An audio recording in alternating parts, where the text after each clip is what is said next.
നമസ്കാരം. എൻ്റെ പേര് കൃഷ്ണ. എല്ലാ കൂട്ടുകാർക്കും PSC സ്റ്റഡി വേൾഡിൻ്റെ പുതിയൊരു ക്ലാസ്സിലേക്ക് സ്വാഗതം. ഇന്ന് നമ്മൾ ഡിസ്കസ് ചെയ്യാൻ പോകുന്നത് മൗലിക അവകാശത്തിൻ്റെ ബാക്കി ഭാഗമാണ്. അതായത് ഫസ്റ്റ് ക്ലാസ്സുകളിൽ നമ്മൾ റൈറ്റ് ടു ഈക്വാലിറ്റിയും റൈറ്റ് ടു ഫ്രീഡവും എക്സ്പ്ലെയിൻ ചെയ്തിരുന്നു. ഇന്നത്തെ ക്ലാസ്സിൽ നമ്മൾ റൈറ്റ് അഗെയിൻസ്റ്റ് എക്സ്പ്ലോയിറ്റേഷൻ മുതലാണ് ഡിസ്കസ് ചെയ്യുന്നത്. അപ്പോൾ ക്ലാസ്സിലേക്ക് പോകുന്നതിന് മുമ്പ് നിങ്ങൾ ഈ ചാനൽ ആദ്യമായിട്ടാണ് കാണുന്നതെങ്കിൽ ഒന്ന് സബ്സ്ക്രൈബ് ചെയ്യുക. നിങ്ങളുടെ അഭിപ്രായങ്ങൾ കമൻറ്റ് ബോക്സിൽ രേഖപ്പെടുത്തുക. വീഡിയോ ഇഷ്ടപ്പെട്ടാൽ ലൈക്ക് ചെയ്യുക. അപ്പോൾ ക്ലാസ്സിലേക്ക് പോകാം. ഇന്നത്തെ ക്ലാസ്സിൽ റൈറ്റ് അഗെയിൻസ്റ്റ് എക്സ്പ്ലോയിറ്റേഷൻ, ചൂഷണത്തിനെതിരെയുള്ള അവകാശം, ഏതൊക്കെ ആർട്ടിക്കിളിലാണ് ഇത് പറയുന്നത്? Article 23 and 24. 23 മനുഷ്യ കച്ചവടം അല്ലെങ്കിൽ നിർബന്ധിത തൊഴിൽ എന്നിവയെ കുറിച്ചാണ് പറയുന്നത്. ആർട്ടിക്കിൾ 24 പറയുന്നത് ബാലവേല നിരോധനത്തെ പറ്റിയാണ്. അപ്പോൾ നോക്കാം. Article 23 prohibits traffic in human labor and similar kinds of forced labor. അതായത് നിർബന്ധിത തൊഴിലിനെയും പിന്നെ മനുഷ്യ കച്ചവടത്തിനെയും പ്രൊഹിബിറ്റ് ചെയ്യുന്ന ആർട്ടിക്കിളാണ് ഏത്? ആർട്ടിക്കിൾ 23. നിർബന്ധിത തൊഴിൽ ആൻഡ് മനുഷ്യ കച്ചവടം. മനുഷ്യ കച്ചവടത്തിനെയും നിർബന്ധിത തൊഴിലിനും പ്രൊഹിബിറ്റ് ചെയ്യുന്ന ആർട്ടിക്കിളാണ് article 23. prohibits traffic in human labor and similar kinds of forced labor. അടുത്തത് article 24 prohibits employment of children below age of 14 years, child labor in factory, mine, etc. അതായത് 14 വയസ്സിന് താഴെയുള്ള കുട്ടികളെ ജോലി ചെയ്യിപ്പിക്കുന്നത് പ്രൊഹിബിറ്റ് ചെയ്യുന്ന ആർട്ടിക്കിളാണ് ആർട്ടിക്കിൾ 24. ബാലവേല നിരോധനം. അതായത് ചെറിയ 14 വയസ്സിനുള്ള താഴെയുള്ള കുട്ടികളെ കൊണ്ട് ഫാക്ടറികളിലോ ഖനികളിലോ അല്ലെങ്കിൽ അതുപോലെയുള്ള സുരക്ഷിതമല്ലാത്ത സിറ്റുവേഷനുകളിലൊന്നും ജോലി ചെയ്യിപ്പിക്കാൻ പാടുള്ളതല്ല. അപ്പോൾ ഇതിനെ പ്രൊഹിബിറ്റ് ചെയ്യുന്ന ആർട്ടിക്കിളാണ് ആർട്ടിക്കിൾ 24. ബാലവേല നിരോധനം. Prohibits employment of children below age of 14 years. 14 ഇയേഴ്സിൽ താഴെയുള്ള കുട്ടികളെ കൊണ്ട് ജോലി എടുപ്പിക്കുന്നത് തടയുന്ന ആർട്ടിക്കിളാണ് ആർട്ടിക്കിൾ 24. ബാലവേല ഉപയോഗിച്ചിട്ടില്ലാത്ത ഉൽപ്പന്നങ്ങളെ കാണപ്പെടുന്ന മുദ്രയുടെ പേരാണ് റഗ്മാർക്ക്. ഇപ്പോൾ അത് അറിയപ്പെടുന്നത് എന്താണ്? ഗുഡ്വീവ് എന്ന പേരിലാണ്. നേരത്തെ അറിയപ്പെട്ടിരുന്നത് റഗ്മാർക്ക് എന്നാണ്. ഇപ്പം അറിയപ്പെടുന്നത് ഗുഡ്വീവ് എന്നാണ്. ഈ റഗ്മാർക്കിൻ്റെ സൃഷ്ടാവ് ആരാണ്? കൈലാഷ് സത്യാർത്ഥി. കൈലാഷ് സത്യാർത്ഥി കൊണ്ടുവന്ന ഒരു സംഘടനയാണ് ബച്പൻ ബച്ചാവോ ആന്തോളൻ. കൈലാഷ് സത്യാർത്ഥി 1980 ആരംഭിച്ച ഒരു സംഘടനയാണ് ബച്പൻ ബച്ചാവോ ആന്തോളൻ. ഇനി ഈ കൈലാഷ് സത്യാർത്ഥിക്ക് നോബൽ പ്രൈസ്, സമാധാനത്തിൻ്റെ നോബൽ പ്രൈസ് കിട്ടിയത് 2014 മലാല യൂസഫായോടൊപ്പമാണ് ഈ നോബൽ പങ്കുവച്ചത്.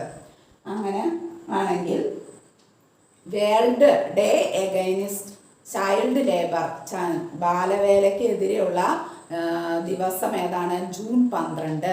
ബാലവേല നിരോധന ഡേ ഏതാണ്? June 12. World day against child labour June 12. അപ്പോൾ നമ്മളെന്താ പറഞ്ഞേ? ബാലവേല ഉപയോഗിച്ചിട്ടില്ലാത്ത ഉൽപ്പന്നങ്ങളിൽ കാണുന്ന മുദ്രയാണ് റഗ്മാർക്ക്. ഇപ്പോൾ അത് ഗുഡ്വീവ് എന്ന് അറിയപ്പെടുന്നു. റഗ്മാർക്ക് സൃഷ്ടിച്ചത് ആരാണ്? റഗ്മാർക്ക് കൊണ്ടുവന്നത് കൈലാഷ് സത്യാർത്ഥി. കൈലാഷ് സത്യാർത്ഥിയുടെ ഒരു സംഘടനയാണ് ബച്പൻ ബച്ചാവോ ആന്തോളൻ. 1980 അത് സ്ഥാപിച്ചത്. ഇനി കൈലാഷ് സത്യാർത്ഥിക്ക് 2014 നോബൽ പ്രൈസ് കിട്ടി. സമാധാനത്തിൻ്റെ നോബൽ പ്രൈസ് മലാല യൂസഫായോടൊപ്പം ഷെയർ ചെയ്തു. ഇനി world day against child labour എന്നാണ്? ജൂൺ 12 ആണ്.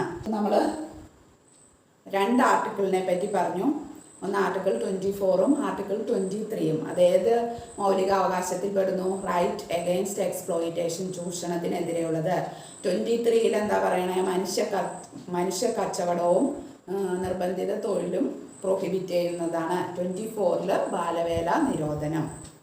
അടുത്ത നമ്മുടെ മൗലിക അവകാശമാണ് right to freedom of religion. Right to freedom of religion അതായത് മതസ്വാതന്ത്ര്യം. അതിൽ പെടുന്ന ആർട്ടിക്കിൾസ് ആണ് ആർട്ടിക്കിൾ 25 മുതൽ 28 വരെ. അതിൽ ആദ്യത്തെ ആർട്ടിക്കിളാണ് ആർട്ടിക്കിൾ 25. അതെന്താ പറയുന്നത്? സ്വതന്ത്രമായി ഏത് മതത്തിലും വിശ്വസിക്കുന്നതിനും ആചരിക്കുന്നതിനും പ്രചരിപ്പിക്കുന്നതിനുമുള്ള സ്വാതന്ത്ര്യം. ഏതൊരു പൗരനും ഏത് മതത്തിൽ വിശ്വസിക്കുന്നതിനും അത് പ്രചരിപ്പിക്കുന്നതിനും അതിനെ ആചരിക്കുന്നതിനുമുള്ള സ്വാതന്ത്ര്യമാണ് ആർട്ടിക്കിൾ 25 പറയുന്നത്. സ്വതന്ത്രമായി ഏത് മതത്തിലും വിശ്വസിക്കുന്നതിനും ആചരിക്കുന്നതിനും പ്രചരിപ്പിക്കുന്നതിനുമുള്ള സ്വാതന്ത്ര്യം. അടുത്തത് ആർട്ടിക്കിൾ 26. മതജീവകാരുണ്യ സ്ഥാപനങ്ങൾ സ്ഥാപിക്കുന്നതിനും നോക്കി നടത്തുന്നതിനുമുള്ള സ്വാതന്ത്ര്യം. അതായത് മതപരമായ മതത്തിനോട് കൂടി ചേർന്ന് തന്നെ ജീവകാരുണ്യ സ്ഥാപനങ്ങൾ സ്ഥാപിക്കുന്നതിനും മതത്തിൻ്റെ പേരിലോ മതവുമായി ബന്ധപ്പെട്ടോ ജീവകാരുണ്യ സ്ഥാപനങ്ങൾ സ്ഥാപിക്കുന്നതിനും അവ നോക്കി നടത്താനുമുള്ള സ്വാതന്ത്ര്യം. അതാണ് 26 പറയുന്നത്. 27 ഏതെങ്കിലും ഒരു പ്രത്യേക മതത്തിൻ്റെ പ്രോത്സാഹനത്തിനു വേണ്ടി നികുതികൾ കൊടുക്കുന്നതിന് നിർബന്ധിക്കുന്നതിനെതിരായ സ്വാതന്ത്ര്യം. അതായത് ഒരു മതത്തിനെ മാത്രം പ്രോത്സാഹിപ്പിക്കാൻ വേണ്ടി അവയ്ക്ക് വേണ്ടി എന്തെങ്കിലും സംഭാവനകളോ കാര്യങ്ങളോ കൊടുക്കാൻ ആരെങ്കിലും നിർബന്ധിക്കുകയാണെങ്കിൽ അതിനെതിരായ സ്വാതന്ത്ര്യമാണ് ഏത് 27 പറയുന്നത്. 26 മതജീവകാരുണ്യ സ്ഥാപനങ്ങൾ സ്ഥാപിക്കുന്നതിനും അവ നോക്കി നടത്താനുള്ള സ്വാതന്ത്ര്യം. 27 ഏതെങ്കിലും ഒരു മതത്തിൻ്റെ പ്രോത്സാഹനത്തിന് വേണ്ടി പ്രത്യേക നികുതികൾ അടയ്ക്കുന്നതിന് എതിരായ സ്വാതന്ത്ര്യം. അടുത്ത 28 മതബോധത്തിൽ നിന്ന് ഒഴിഞ്ഞു നിൽക്കാനുള്ള സ്വാതന്ത്ര്യം. ഏതൊരു വ്യക്തിക്കും മതത്തിൽ വിശ്വസിക്കാനും വിശ്വസിക്കാതിരിക്കാനുമുള്ള സ്വാതന്ത്ര്യമുണ്ട്. അപ്പം മതബോധത്തിൽ നിന്ന് ഒഴിഞ്ഞു നിൽക്കാനും ഒരു വ്യക്തിക്ക് സ്വാതന്ത്ര്യമുണ്ട്. അത് പ്രൊവൈഡ് ചെയ്യുന്ന ആർട്ടിക്കിളാണ് ആർട്ടിക്കിൾ 28. അപ്പം നമ്മൾ ഏതാ പറഞ്ഞ right to freedom of religion, മതസ്വാതന്ത്ര്യത്തെ പറ്റിയാണ് പറഞ്ഞത്. ആർട്ടിക്കിൾ 25 മുതൽ 28 വരെയാണ് മതസ്വാതന്ത്ര്യത്തെ പറ്റി പറയുന്നത്. ഒന്ന് ആർട്ടിക്കിൾ 25 എന്താ പറയണേ? ഏതെങ്കിലും ഒരു മതത്തിൽ വിശ്വസിക്കാനും അതിൻ്റെ ആശയങ്ങൾ പ്രചരിപ്പിക്കാനും ഒക്കെയുള്ള സ്വാതന്ത്ര്യം. 26 എന്താ പറയുന്നത്? അതായത് ജീവകാരുണ്യ സ്ഥാപനങ്ങൾ സ്ഥാപിക്കുന്നതിനും അത് നോക്കി നടത്തുന്നതിനുമുള്ള സ്വാതന്ത്ര്യം. 27 എന്താ പറയുന്നത്? ഏതെങ്കിലും ഒരു മതത്തിനെ പ്രോത്സാഹിപ്പിക്കുന്നതിന് വേണ്ടി നികുതികൾ കൊടുക്കാൻ നിർബന്ധിക്കുന്നതിനെതിരായ സ്വാതന്ത്ര്യം. 28 എന്താ പറയണേ? മതബോധത്തിൽ നിന്ന് വിട്ടുനിൽക്കുന്നതിനുള്ള സ്വാതന്ത്ര്യം അല്ലെങ്കിൽ അതിനുള്ള അവകാശം ആർക്കുണ്ട്? പൗരനുണ്ട്. അതിനെപ്പറ്റിയാണ് 28 പറയുന്നത്. അടുത്ത നമ്മുടെ മൗലിക അവകാശമാണ് കൾച്ചറൽ ആൻഡ് എഡ്യൂക്കേഷണൽ റൈറ്റ്, സാംസ്കാരികവും വിദ്യാഭ്യാസപരവുമായ അവകാശം. കൾച്ചറൽ ആൻഡ് എഡ്യൂക്കേഷണൽ റൈറ്റ് മെയിനായിട്ട് ന്യൂനപക്ഷങ്ങൾക്ക് അല്ലെങ്കിൽ മൈനോറിറ്റീസ് കമ്മ്യൂണിറ്റീസിന് വേണ്ടിയിട്ടുള്ളതാണ്. അപ്പോൾ അത് ഉൾപ്പെടുന്ന ആർട്ടിക്കിൾ 29, 30. ആർട്ടിക്കിൾ 29 30 അപ്പോൾ 29 ആർട്ടിക്കിൾ 29 എന്താ പറയുന്നത്? ന്യൂനപക്ഷങ്ങൾക്ക് അവരുടെ ഭാഷ, ലിപി, സംസ്കാരം എന്നിവയുടെ സംരക്ഷണം. ന്യൂനപക്ഷങ്ങൾ എന്ന് പറഞ്ഞാൽ മതത്തിനെ ബേസ് ചെയ്തുള്ള ന്യൂനപക്ഷങ്ങളുണ്ട്, ഭാഷയെ ബേസ് ചെയ്തുള്ളതുണ്ട്, ലിപി അതുപോലെ തന്നെ സംസ്കാരം എന്നിവയെല്ലാം ബേസ് ചെയ്ത് ന്യൂനപക്ഷങ്ങൾ വിഭാഗങ്ങളുണ്ട്. അപ്പോൾ ഈ മൈനോറിറ്റീസിന് വേണ്ട സംരക്ഷണങ്ങൾ കിട്ടുന്നതിന് വേണ്ടിയിട്ടുള്ള ആർട്ടിക്കിളാണ് ആർട്ടിക്കിൾ 29.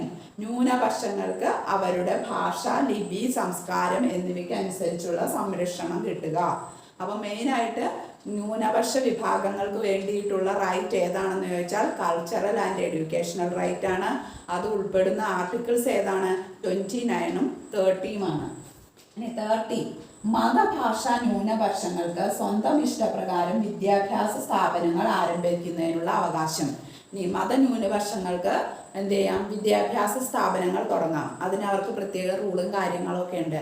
അത് ഉൾപ്പെടുന്ന ആർട്ടിക്കിളാണ് ഏത്? ആർട്ടിക്കിൾ 30. അപ്പോൾ കൾച്ചറൽ ആൻഡ് എഡ്യൂക്കേഷണൽ റൈറ്റ് ഏതൊക്കെ ആർട്ടിക്കിളാണ്? 29 30. 29 ന്യൂനപക്ഷങ്ങൾക്ക് അവരുടെ ഭാഷ, ലിപി, സംസ്കാരം എന്നിവയുടെ സംരക്ഷണം അവകാശപ്പെടുന്നു. 30 മതന്യൂനപക്ഷങ്ങൾക്ക് അവരുടെ സ്വന്തം ഇഷ്ടപ്രകാരം വിദ്യാഭ്യാസ സ്ഥാപനങ്ങൾ തുടങ്ങുന്നതിനുള്ള അവകാശമുണ്ട്. അത് പറയുന്ന ആർട്ടിക്കിളാണ് 30. നേരത്തെ നമ്മൾ പറഞ്ഞിരുന്നു ആർട്ടിക്കിൾ 31 ക്യാൻസൽ ചെയ്തു. റൈറ്റ് ടു പ്രോപ്പർട്ടി അത് ക്യാൻസൽ ചെയ്തു കഴിഞ്ഞു. ഇനി ആർട്ടിക്കിൾ 32 അതാണ് നമ്മുടെ ലാസ്റ്റ് റൈറ്റിൽ വരുന്നത്. ഏതാണ്? റൈറ്റ് ടു കോൺസ്റ്റിറ്റ്യൂഷണൽ റെമഡീസ്, ഭരണഘടനാപരമായ പരിഹാരങ്ങൾക്കുള്ള അവകാശം.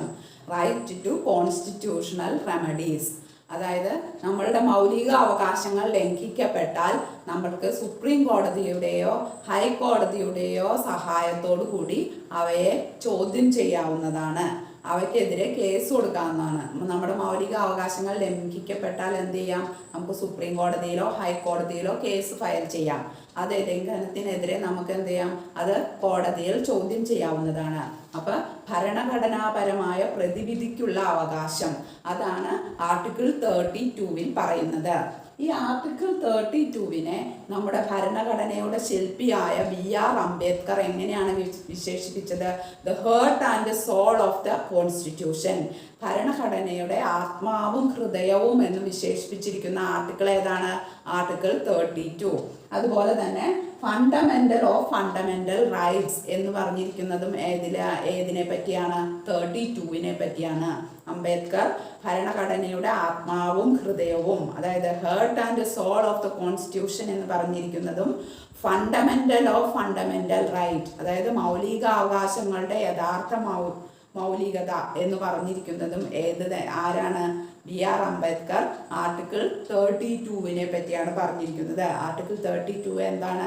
Constitutional right to constitutional remedies, ഭരണഘടനാപരമായ പരിഹാരങ്ങൾക്കുള്ള പ്രതിവിധികൾക്കുള്ള അവകാശമാണ് right to constitutional remedies, article 32. ഇനി അടുത്തത് നമ്മൾ freedom of speech and expression, അത് ഏതിലാണ് പറഞ്ഞിരുന്നത്? Article 19 freedom of speech and expression പറഞ്ഞിരുന്നു അല്ലേ, അഭിപ്രായ സ്വാതന്ത്ര്യം. അപ്പോൾ അതിൽ പെടുന്ന ഒന്നാണ് പ്രസ്സുകൾ, പത്രമാധ്യമങ്ങൾ. അത് ഉൾപ്പെടുന്ന ആർട്ടിക്കിളാണ് ആർട്ടിക്കിൾ 19(1)(a). ആർട്ടിക്കിൾ 19(1)(a) ആണ് ഏത് ഉൾപ്പെടുന്നത്? പ്രസ്, ഫ്രീഡം ഓഫ് പ്രസ് ഉൾപ്പെടുന്നത് ആർട്ടിക്കിൾ 19(1)(a). 19 ഏതാണ്? സ്പീച്ച് ആൻഡ് എക്സ്പ്രഷൻ ആണ്. അതിൻ്റെ പാർട്ടായിട്ട് ആർട്ടിക്കിൾ 19(1)(a)യിലാണ് ഫ്രീഡം ഓഫ് പ്രസ് ഉൾപ്പെടുന്നത്. ഇതിൽ പത്രമാധ്യമങ്ങളാണ് ഇൻക്ലൂഡ് ചെയ്തിരിക്കുന്നത്. അപ്പോൾ നമ്മൾ എന്താണ്? 4th എസ്റ്റേറ്റ് എന്നാണ് അറിയപ്പെടുന്നത്. പത്രമാധ്യമങ്ങളെ നമ്മൾ 4th എസ്റ്റേറ്റ് ആയിട്ടാണ് കണക്കാക്കുന്നത്. അതേപോലെ നമ്മൾ എന്താണ്? ആർട്ടിക്കിൾ 14 റൂൾ ഓഫ് ലോ, അതായത് നിയമവാഴ്ച, നിയമത്തിന് മുന്നിൽ എല്ലാവരും സമന്മാരാണ്, എല്ലാവർക്കും പരിരക്ഷ ഒരുപോലെയാണ് ലഭിക്കേണ്ടതെന്ന് ആർട്ടിക്കിൾ 14 പറഞ്ഞിരുന്നു. ആ ആർട്ടിക്കിൾ 14 പറഞ്ഞിരിക്കുന്ന നിയമവാഴ്ച അല്ലെങ്കിൽ റൂൾ ഓഫ് ലോ എവിടെ നിന്ന് എടുത്താണ്? ബ്രിട്ടനിൽ നിന്നാണ്. അപ്പം ഫ്രീഡം ഓഫ് പ്രസ്സിൻ്റെ ആർട്ടിക്കിൾ ഏതാണ്? Article 19(1)(a). പ്രസ് അല്ലെങ്കിൽ പത്രമാധ്യമങ്ങൾ ഏത് എസ്റ്റേറ്റിൽ പെടുന്നു? 4th എസ്റ്റേറ്റിൽ പെടുന്നു. അതുപോലെ ആർട്ടിക്കിൾ 14 പറഞ്ഞിരിക്കുന്ന നിയമത്തിന് മുന്നിൽ എല്ലാവരും സമന്മാരാണ്, എല്ലാവർക്കും നിയമപരിരക്ഷ ഒരുപോലെയാണെന്ന് പറഞ്ഞിട്ടുണ്ട്. അത് ഏതിലാണ് ഉൾപ്പെടുന്നത്? റൂൾ ഓഫ് ലോ അല്ലെങ്കിൽ നിയമവാഴ്ച എവിടെ നിന്ന് എടുത്തിട്ടുള്ളതാണ്? ബ്രിട്ടനിൽ നിന്ന് കടമെടുത്തിട്ടുള്ളതാണ്. അപ്പോൾ നമ്മുടെ ഫണ്ടമെന്റൽ റൈറ്റ്സ് ഏതിൽ നിന്ന് കടമെടുത്തിരിക്കുന്നത്? അമേരിക്കയുടെ ബിൽ ഓഫ് റൈറ്റ്സിൽ നിന്നും കടമെടുത്തിരിക്കുന്നതാണ്. അപ്പം ഇന്നത്തെ ക്ലാസ് നമ്മൾ വൈൻഡ് അപ്പ് ചെയ്യുകയാണ്. നമ്മൾ മൗലിക അവകാശങ്ങളെല്ലാം തന്നെ ഡിസ്കസ് ചെയ്തിട്ടുണ്ട്. ഇനി മൗലിക അവകാശങ്ങൾ ഹനിക്കപ്പെട്ടാൽ നമുക്ക് എന്താണ്? കോടതിയെ സമീപിക്കാമെന്ന് പറഞ്ഞു. അപ്പോൾ കോടതികൾക്ക് റിട്ട് പുറപ്പെടുവിക്കാനുള്ള അധികാരമുണ്ട്. ആ റിട്ടുകളെ പറ്റി നമ്മൾ അടുത്ത ക്ലാസ്സിൽ സംസാരിക്കുന്നതായിരിക്കും. അപ്പോൾ ഇന്നത്തെ ക്ലാസ് നമ്മൾ വൈൻഡ് അപ്പ് ചെയ്യുകയാണ്. ക്ലാസ്സുകൾ ഇഷ്ടപ്പെട്ടെങ്കിൽ നിങ്ങൾ ലൈക്ക് ചെയ്യുക, ഉപകാരപ്രദമായി തോന്നുകയാണെങ്കിൽ മറ്റുള്ളവരിലേക്ക് ഷെയർ ചെയ്യുക. അപ്പോൾ എല്ലാവർക്കും നന്മ നേരുന്നു. Thank you.